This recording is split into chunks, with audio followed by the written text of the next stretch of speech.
Can you really stop an asteroid with a nuke? The idea sounds straight out of a sci-fi movie, but let's check facts.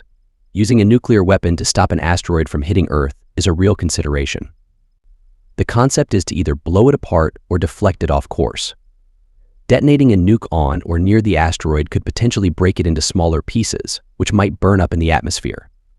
Alternatively, a nuclear explosion near the asteroid could nudge it off its collision path. However, it's not as simple as it sounds. Blowing up an asteroid could create multiple dangerous fragments, and accurately targeting and delivering a nuclear device in space presents its own challenges. Additionally, international laws and treaties prohibit the use of nuclear weapons in space, adding a layer of complexity to this solution.